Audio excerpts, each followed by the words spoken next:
¿Lo ven? ¿Ven la Sí, doctora. diapositiva? Ya. Vamos a comenzar. El tema que tenemos el día de hoy es analgesia y anestesia en obstetricia, ¿no? Vamos a definir que analgesia es cuando se pierde la sensibilidad al dolor, pero no es como la anestesia. En la anestesia no solamente es la sensibilidad, sino de que ya incluso se deja de percibir completamente todo, ¿no? Ni presión, o sea, es una anestesia total. En cuanto a las vías del dolor, en la primera etapa del trabajo de parto, que les he puesto acá, les he separado en las dos etapas, en la etapa de la dilatación cervical y de las contracciones uterinas, la sensación del dolor en sí va por la vía aferente visceral, que es el sistema simpático, y va a entrar a la médula a través de los nervios medulares torácicos 10, 11 y 12. En la segunda etapa del trabajo de parto, la distensión del suelo pélvico, vagina y periné por la presión de la presentación del feto y las contracciones uterinas, todas estas sensaciones van a ir hacia los nervios sacros S2, S3 y S4, transmitiendo los impulsos dolorosos hacia la médula espinal. Ahora, ¿qué es lo que sucede durante el trabajo de parto? Tres pautas importantes. Uno, hay un incremento prolongado del cortisol en la sangre al comienzo del trabajo de parto, hay un incremento de la ACTH y cortisol durante el trabajo de parto, y ya durante todo el trabajo de parto hasta el final hay un incremento de epinefrina, norepinefrina y beta-endorfinas. Acá les he hecho un grafiquito, como que más o menos ustedes se orienten en la clase de hoy. La rayita negra acá sería piel, lo que tenemos acá sería el tejido celular subcutáneo, el ligamento supraespinoso, el ligamento interespinoso, el ligamento amarillo, lo que ven acá, esta rayita amarilla, y acá sería la dura madre, ¿no es cierto? Cuando nosotros ponemos la anestesia epidural, va a ir entre este ligamento amarillo y esto rojito que es la dura madre, que es un espacio virtual. La anestesia raquídea es la que se pone después de la dura madre. Recuerden ustedes su anatomía, que después de la dura madre tenemos el aracnoides, que está pegada a la dura madre. El aracnoides tiene una parte visceral y una parte parietal, ¿no? La parte parietal pegada hacia la dura madre, la visceral hacia la parte interna de lo que vendría a ser la columna, y luego viene la pía madre, ¿no? La dura madre en sí es algo permeable, pero el aracnoides no. Entonces, cuando se hace la anestesia raquídea, lo que va a perforar es la dura madre y luego el aracnoides, y ahí se coloca la anestesia raquídea. Para una anestesia raquídea, la cantidad de anestésico es mucho más pequeñita de la que se pone para una epidural, ¿no? Entonces, habiéndonos orientado un poco en la anatomía, vamos a continuar. Cuando hablamos de una anestesia epidural lumbar, ¿no? El bloqueo epidural, lumbar y caudal, ¿no? Que se puede utilizar para proporcionar una analgesia en el trabajo del parto o una anestesia quirúrgica para un parto vaginal, ¿no? Analgesia es cuando la paciente no siente el dolor, pero siente la sensación, ¿no? El pujo, la sensación de que hay algo ahí. Y la anestesia ya no siente nada. Entonces, acá la aguja que se usa para un epidural es calibre 16, 17 o 18, ¿no? Para localizar el espacio. La analgesia epidural durante el trabajo de parto. Estamos hablando de una gestante que está en sala de partos con contracciones y le vamos a poner anestesia. Entonces, hay a haber dos tipos de anestesia, una que es la caudal y otra que es la lumbar. La caudal siempre se va a utilizar mayor dosis, porque en la caudal, para que llegue desde el sacro hasta T10, tiene que llenar todo el espacio sacro de la anestesia antes de subir hasta T10. Por lo tanto, se utiliza mayor cantidad de anestesia. Estamos hablando de una anestesia caudal, que es la que se usa a nivel de los huesos sacros. En cambio, la anestesia lumbar la estamos usando en L3, L4 o L4, L5. Entonces va a ser menos la cantidad de anestesia que se va a colocar, más pequeña la cantidad de anestesia. La paciente con la analgesia se mueve, percibe los movimientos, percibe el impacto de la cabeza del feto en el periné. Hay desventajas en la anestesia. Ahora, la discusión acerca de la anestesia es que los que estuvieron conmigo en la práctica en la universidad, que lo evito su cabecita encaja, luego rota, ¿no? Y va saliendo y vuelve a rotar. Esa sensación de presión que siente la mujer en el trabajo de parto de la cabeza del feto hace que la mujer puje. Al pujar, empuja la cabecita del bebé y hace que rote. Ese pujo, esa fuerza, ese músculo de la parte de la pelvis femenina. Entonces la cabeza rota, ¿no?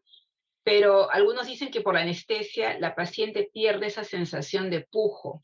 Y al perder la sensación de pujo, no pujar, la cabecita no rota. Y dicen que por eso es que terminan en cesárea las pacientes. Entonces, ¿qué hay que hacer si le pones analgesia de parto?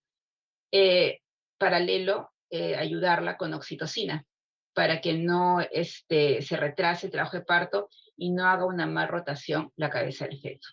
¿Cuáles son las desventajas de una analgesia epidural? Les he puesto con una listita: hipotensión, toxicidad por el anestésico local, reacción alérgica, anestesia espinal alta cuando se sube la anestesia, daño neurológico y cefalea. La hipotensión. Lo que pasa es que la anestesia bloquea lo que es la parte simpática, o sea, el sistema nervioso autónomo tiene el simpático y el parasimpático. El simpático es el que eleva la presión y el parasimpático es el que relaja, ¿no es cierto? En la anestesia lo que vamos a hacer es bloquear las fibras simpáticas. Entonces, el tono del vaso sanguíneo va a caer. Al no estar contraído porque las fibras simpáticas se han bloqueado, se sueltan, y hay una vasodilatación, se ensancha, por decir así, el espacio donde está la sangre, ¿no? Por decirlo de una forma. Comienza a acumular más sangre en los miembros inferiores y eso va a producir una hipotensión. El tratamiento ahí va a ser colocarle sustancias isotónicas, desplazar el útero hacia la izquierda para liberar la presión de la vena cava y la aorta. En práctica siempre les decía que la presión arterial tenemos que tomarla sentada, las gestantes, para tener el verdadero valor de la presión arterial, porque cuando esté echada, el útero gestante está comprimiendo la vena cava y está impidiendo que retorne el total de la sangre de los miembros inferiores al corazón.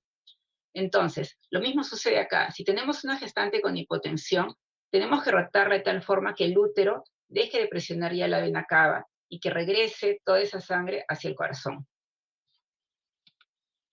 Toxicidad. La toxicidad puede ser a nivel del sistema nervioso central o cardiovascular. En el sistema nervioso central tenemos que comienza un comportamiento extraño en la paciente, comienza a sentir pitido de oídos, desorientación, y puede llegar hasta convulsionar esta paciente, ¿no? Y en lo que es cardiovascular, puede descompensarse hipertensión, taquicardia, luego hipotensión, arritmias y algunas hasta un paro cardíaco. Entonces ahí lo que vamos a hacer es un manejo adecuado de la oxigenación, relajantes musculares, desplazar el útero siempre hacia el lado izquierdo, ¿no? Y si es posible el parto. Reacción alérgica. Muchas pacientes van a decir que fueron alérgicas a la anestesia, pero hay que diferenciar lo que la paciente les dice. De repente ellas la sensación de pitido de oídos, náuseas, lo pueden interpretar como una alergia. Y lo que había que preguntarle ahí es si existió más bien una urticaria la anterior vez que les pusieron anestesia o un problema de dificultad en la que la persona no podía respirar, que eso sí sería una reacción alérgica. Daño neurológico. El daño neurológico se veía más en el pasado porque utilizaban unos compuestos que eran el bisulfito sódico, que producían una disfunción neurológica, o quelantes de calcio que producían tetania y espasmos. Ahora ya no se usan esos compuestos. Otro daño neurológico que puede haber es cuando accidentalmente se produce un hematoma que comprime la médula espinal durante la anestesia, sea esta epidural o sea la raquidia. Se elimina con laminectomía, o sea, las láminas, las vértebras tienen la parte de atrás, que son las láminas, los huesos. Hay que hacer una laminectomía para debridar ese hematoma que se está produciendo, para que no se presenten lesiones permanentes. Siempre hay que fijarse en este tipo de procedimientos que el perfil de coagulación sea normal en la paciente. La cefalea se produce cuando se funciona accidentalmente en nuestra dura madre y fluye el líquido cefalorraquídeo a la parte externa, ¿no? El tratamiento va a ser con analgésicos, hidratación, cafeína. Si no mejora con esto la paciente, lo que hay que hacer es colocarle un parche hemático, que es con 15 mililitros de sangre, eso ya lo hace el anestesiólogo. Ahí les he puesto una fotito de unas agujas, pero van cambiando conforme las modernizan, ¿no? Ahora me parece que no son rojitas sino negras. La más gruesa que ven abajo es la aguja para anestesia epidural, y la más delgadita es la aguja para la anestesia raquídea.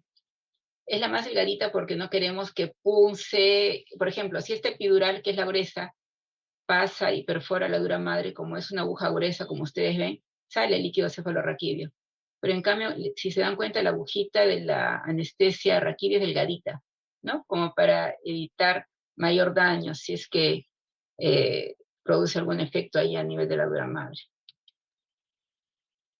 Vamos a entrar a hablar algo sobre el bloqueo para cervical, ¿no es cierto? Acá estamos viendo un gráfico donde vemos la cabeza del feto, estamos viendo el plexo uterino, el plexo pélvico, el uréter, cervix, arteria uterina, para que se ubiquen más o menos anatómicamente cómo están estas estructuras.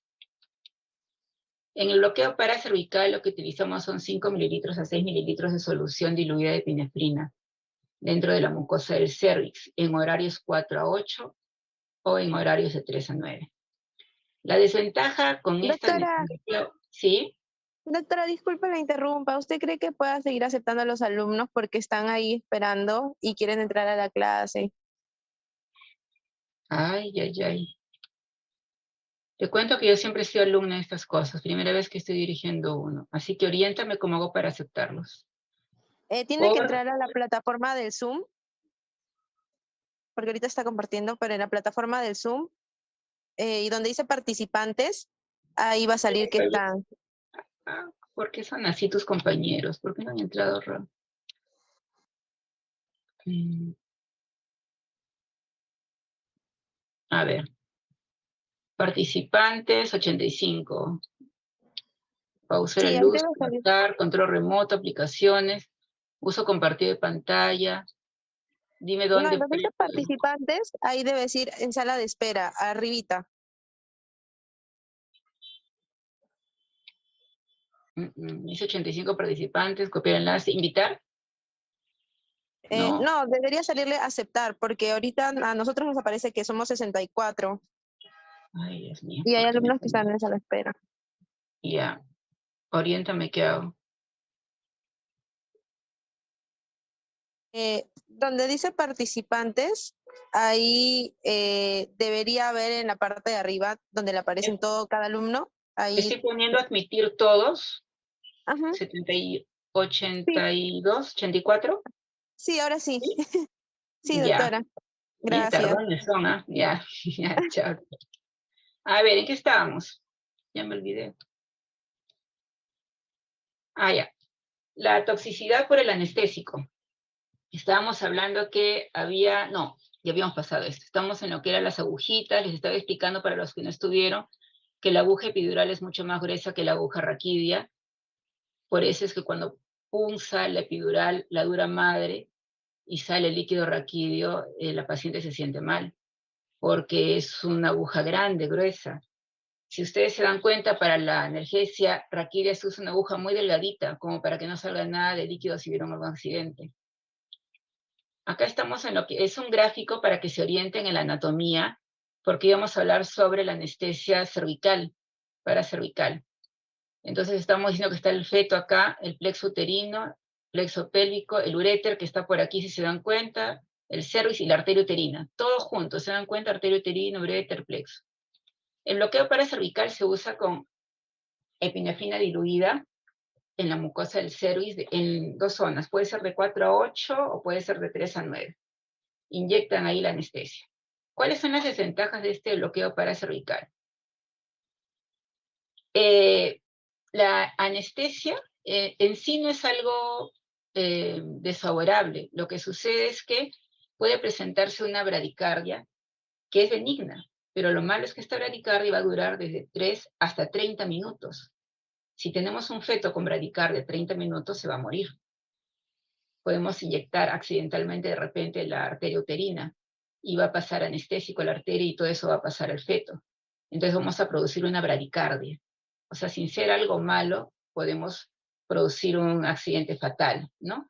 Este tipo de bloqueos paracervicales es, por ejemplo, cuando quieren hacer maniobras una episiotomía extensa, quieren poner un forceps, cosas que ahora último ya no se hacen mucho.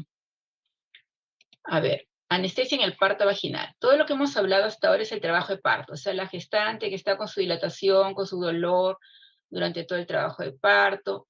Incluso a veces le ponen la paracervical simplemente para que no sienta el dolor de la presión en la parte del periné, que la paciente se queja o no colabora mucho. Ahora vamos a hablar ya del parto en sí, de la anestesia en el parto.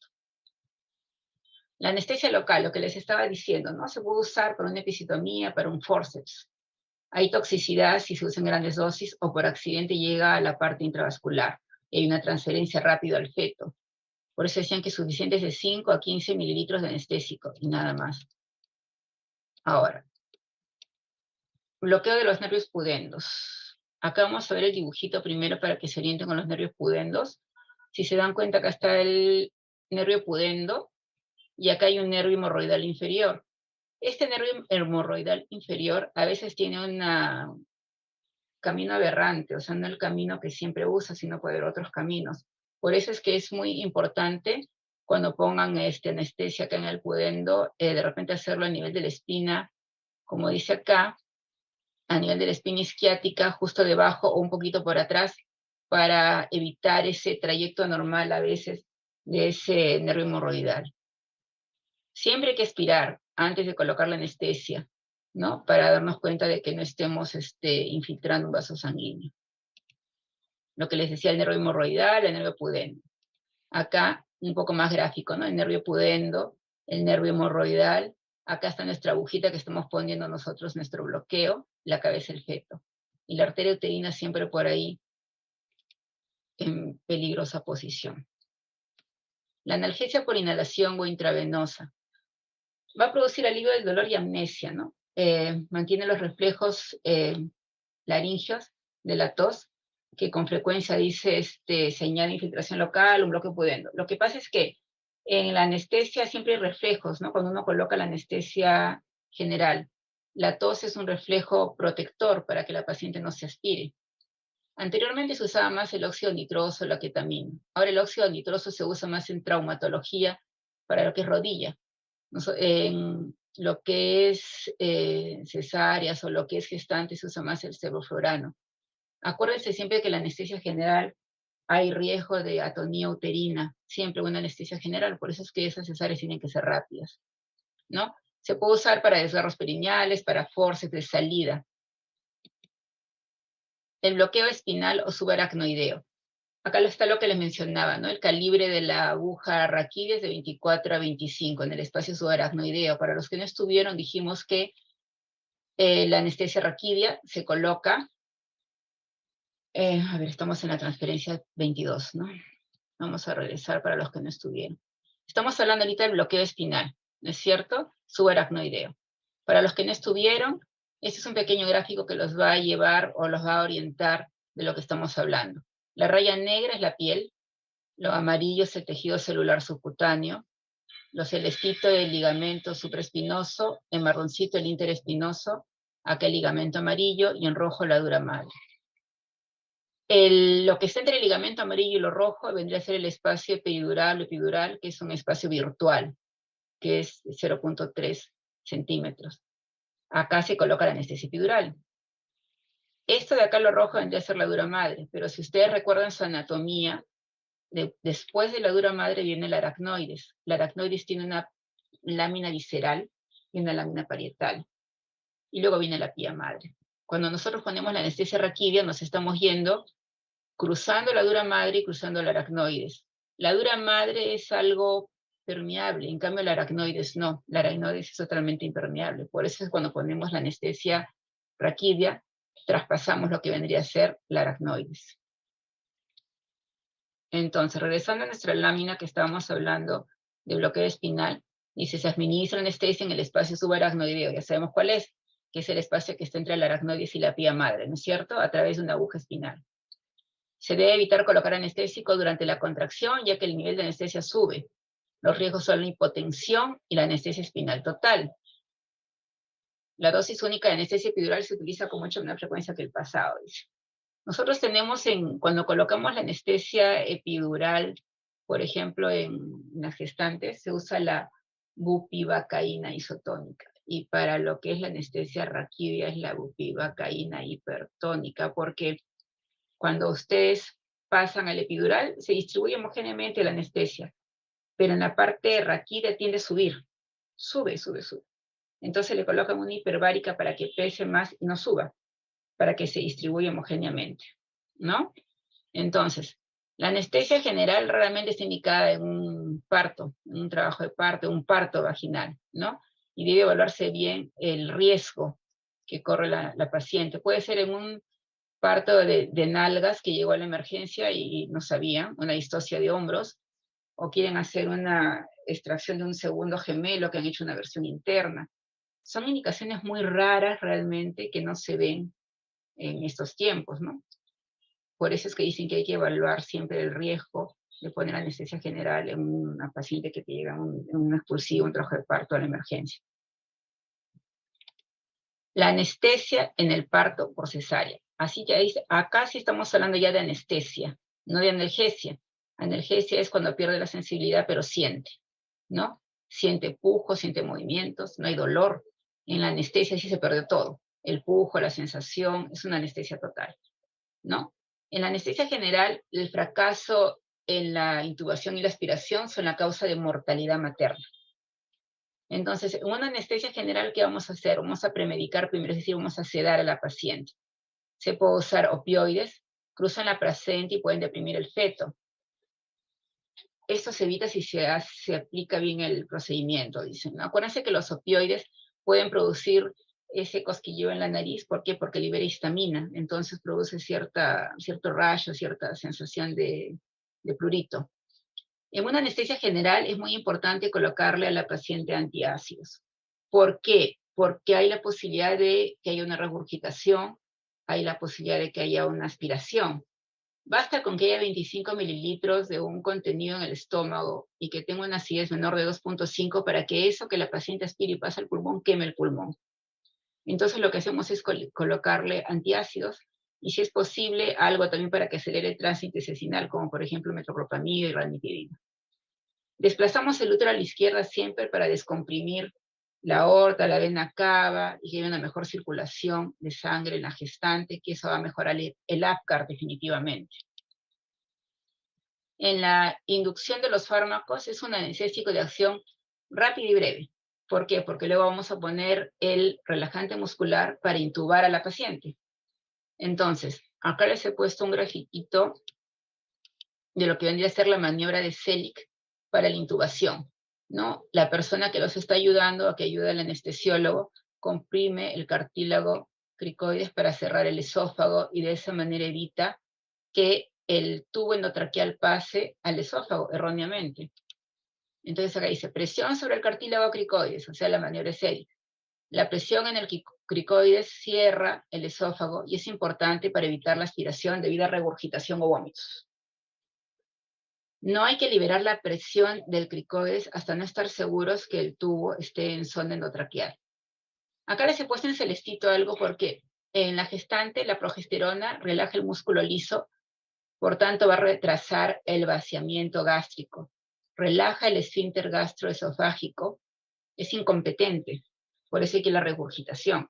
La gastrina, que es la hormona que aumenta el volumen y acidez del contenido gástrico, está aumentada en el embarazo. Y la motilina, que es la que estimula el vaciamiento del estómago, está disminuida. Posteriormente hacemos el bloqueamiento neurovegetativo ya, que es con la máscara del anestésico. La intubación, dice, en la secuencia de la inducción de la paciente, o sea, cuando colocamos el anestésico que colocamos de acción breve y rápida, que decimos hay mayor riesgo de aspiración. En el 5% de las pacientes va a ser difícil y en un 0.3% va a ser imposible. Entonces, ¿qué es lo que hace el anestesiólogo para poner el tubo endotraqueal? Va a explorar la vía aérea. Tiene que ver la capacidad de poder ver la estructura orofaringea, ¿no? Que es la clasificación de Mallampati, si vemos las amígdalas, o si solamente se llega a ver la ula cuando abre la boca la paciente, o solo el paladar, el grado de movimiento del cuello, la flexión del cuello, la mandíbula, si esto está retraído. Esos pacientes que no tienen mandíbula, o que tienen los dientes de acá muy protruidos o muy salidos, va a dificultar a la hora de colocar el tubo endotraqueal, ¿no? Acá te imponen sobre los incisivos provenientes en el maxilar superior. La anestesia regional. Una hemorragia continua es una contraindicación para una anestesia regional. ¿Se acuerdan que les había comentado que hay un bloqueo simpático y eso va a producir que el parasimpático trabaje? El parasimpático lo que hace es que haya vasodilatación. Y si la paciente está con hemorragia y encima se produce una vasodilatación, entonces se va a producir una hipotensión. Pacientes con hemorragia no pueden producir anestesia regional. Otra contraindicación es una infección en sitio de inserción de la aguja, una coagulopatía, enfermedades cardíacas. Por ejemplo, que hay unos ejemplos que les he colocado: estenosis aórtica, hipertensión pulmonar, shunt derecha-izquierda. Acuérdense siempre que en el lado izquierdo del corazón, el corazón lo que hace es hipertrofiarse. En el lado derecho no, el corazón no se hipertrofia, se dilata, se expande. Entonces, cuando hay patologías cardíacas, no hay un buen retorno de la sangre para que vaya la presión del lado derecho al lado izquierdo, y si está con hipotensión, peor. Lo que les comenté al inicio, ¿no? La dosis del anestésico local utilizada en la anestesia espinal es menor y por tanto hay menor toxicidad. En la epidural la anestesia es un poco más y en la raquidia siempre es menos la anestesia, por eso es que la toxicidad también es menor. Y en la raquidia la anestesia postquirúrgica es excelente. Efectos secundarios de los narcóticos, prurito, les decía, ¿no? Por los opioides, por ejemplo, que hacen que se eleve la histamina, náuseas, depresión respiratoria rara, pero se ve. Anestesia local se utiliza en pacientes en la que el bloqueo regional es imposible, ¿no? No he visto en lo particular en la cual uno va colocando la anestesia en piel y va incidiendo en piel, incidiendo subcutáneo, viendo la aponeurosis y se va infiltrando, infiltrando, infiltrando con anestésico local hasta que se produce la cesárea, ¿no? Habría que ver si la manipulación que se realiza al momento de estar en el útero la va a poder tolerar la paciente. Les había colocado acá unos videos para que vean. Vamos a comenzar con con lo que es epidural y raquidio. Quiero que se orienten un poquito, díganme si lo logran entender o no.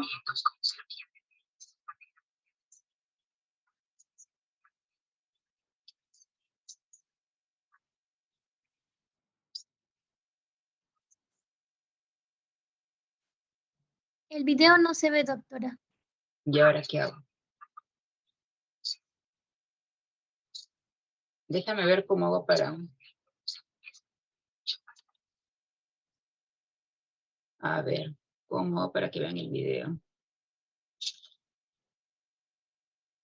Se supone que está compartiéndose.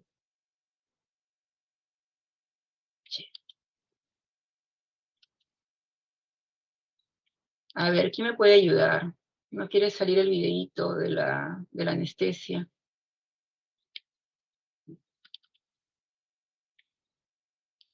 Doctora, en el Zoom debe darle a compartir y en compartir le va a aparecer la opción de compartir pantalla o la pestaña en donde está el video.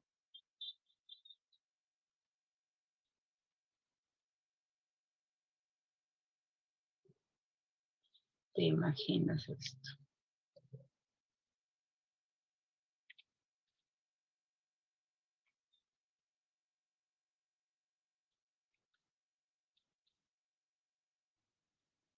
A ver, oriéntame, Dianita, ¿estás por ahí?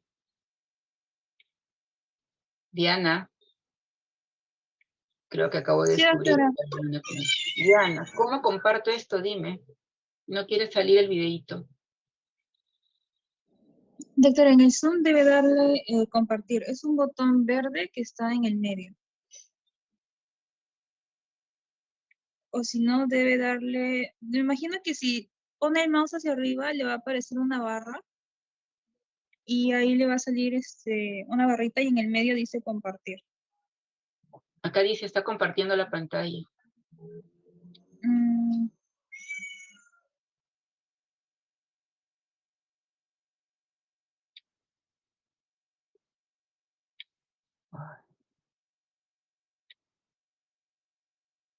Lo otro es que cierre. Pero sí. Profesora, ¿y si deja de compartir esta pantalla del PowerPoint?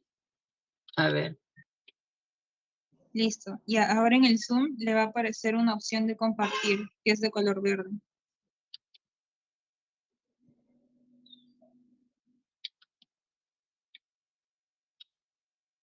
¿Ahora lo ven? ¿Ahora lo ven? No, pero todavía no. Ay, no. A ver. ¿Y ahí? Sí, ¿Lo doctora, ves? ahí sí se va. Sí. Ay, por fin, gracias a Dios. Ya. Chicos, van a ver un video de lo que vendría a ser una anestesia epidural y una anestesia raquidia. Vean bien la parte, sobre todo, donde entra la aguja, lo que es el espacio raquidio, y cuando se queda en la zona epidural. Ahí va.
Uy, no me digan que no pasó.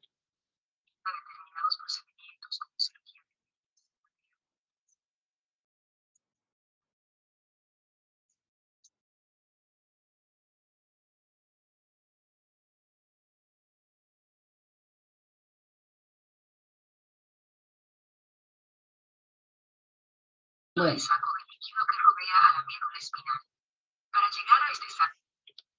Parece que no avanza, no ha avanzado todo el video, pero al menos les explicaré acá como para que se orienten. Este vendría a ser la vértebra, este vendría a ser el espacio donde está el líquido cefalorraquídeo, ¿no? Esto que está plomito acá, vamos a colocarlo como el espacio subaracnoideo, todo lo de acá. Hasta aquí, lo que queda acá vendría a ser la anestesia epidural, y lo que traspasa esto vendría a ser la anestesia raquídea. No ha pasado todo el video. Bueno. Esto de acá es lo que viene a ser la anestesia raquídea, lo de acá la anestesia epidural. El video completo se lo voy a pasar a la delegada para que ella se los pase a ustedes, porque él les explica muy bien con gráficos cómo es la anestesia. Ahora esperemos que el otro sí pase.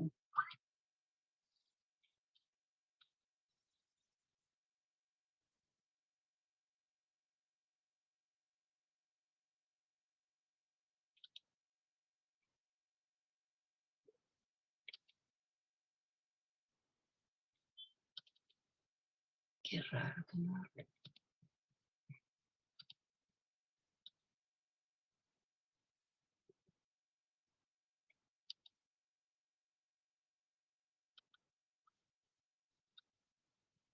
El video se los voy a pasar con Diana o con alguna de sus compañeras delegadas para que lo puedan ver completo, porque no está pasando. Parece que es muy pesado, no abre todo el video. Bueno, pero más o menos lo que quería...